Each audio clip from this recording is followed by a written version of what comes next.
in this house.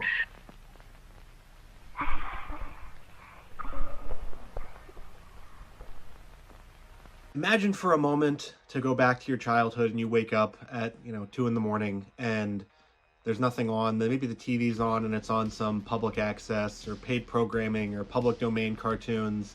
And that feeling of unease that you get from that situation and that feeling, that is Skinamarink on Shudder and in theaters in a nutshell. And when I say Skinamarink is one of the most unnerving and scariest movies I've ever seen, I'm not being hyperbolic with that statement. It is one of the most terrifying movies I've ever seen, but not in such a way that people might think.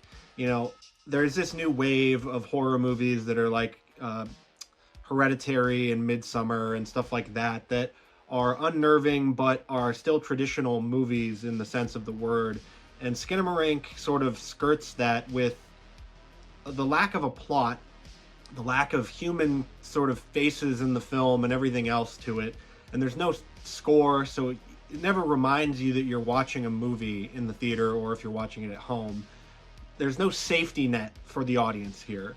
Anything that you can think that might be like, oh, hey, I figured out what's going on, it takes that and it throws it away.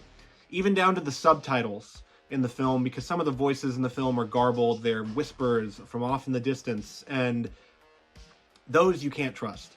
There's nothing in this movie that you can trust. And so writer Kyle Edward Ball filmed this movie in his childhood home and based it on a nightmare that I'm sure everybody has had.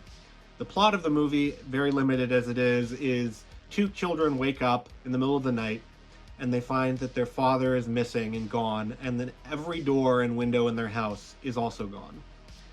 The film uses sound design and effects and film grain and lighting all to its advantage in the way to unnerve you the most. It is unnerving, it is anxiety-inducing, and there are a couple of jump scares in the traditional horror sense, but for the most part, this movie is just 100 minutes of an anxiety attack.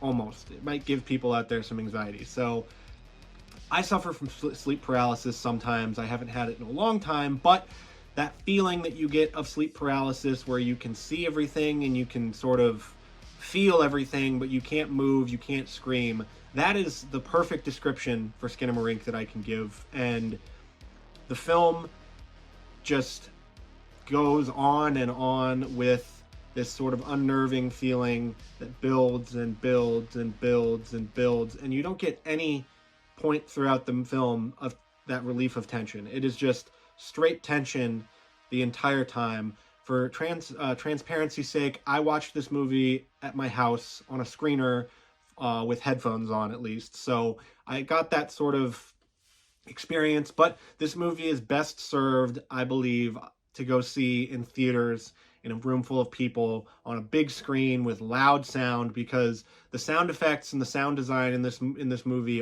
is sublime. It serves the purpose of scaring the crap out of you so well. Everything in this movie serves its purpose as to scare you. And it might not scare you as in a ghost coming out and saying boo, but if you've ever had that experience where it's late at night and you're up, and it's that sort of feeling of unease, even though you're safe in your room or whatever, and the TV might be on and it might be playing some random ass cartoon or whatever. This movie would be horrifying to have just on your screen if you were watching and it just came up if you were on Shudder one night or something like that, on Shudder TV, and they showed it at 2 in the morning. It would be terrifying. It is enthralling, it is engaging, and through just sublime direction and cinematography and everything, there isn't a straight shot in the film. There isn't a just straight on human face in the film. It's always something from the side or faceless or obscured or whatever. And the ways that this movie goes through all of that is masterful in a way. And yet to describe it as a movie would be a little off, because it's not quite a movie, because it doesn't have a plot. The actors are there, but it's not really a movie in the textbook sense of the word. It is more of an experience, and that is what I would describe Skinamarink as an experience.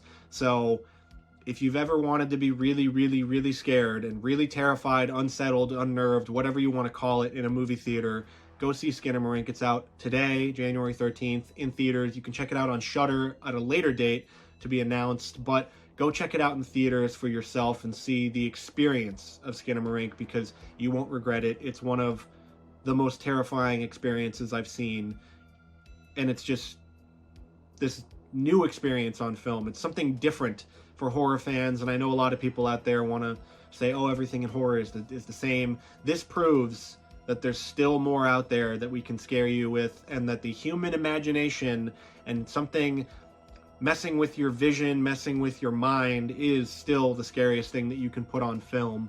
So make sure to check out Skinamarink, and make sure to like, comment, and subscribe, and do all that YouTube stuff, because it really helps me out. If you want to let me know what you guys want to see out there, and if you want more horror movie reviews, Blu-rays, 4Ks, video games, heavy metal, anything like that, make sure to like, comment, and subscribe, and check out the rest of the channel. So go see Skinamarink in theaters, and I will see you again real soon.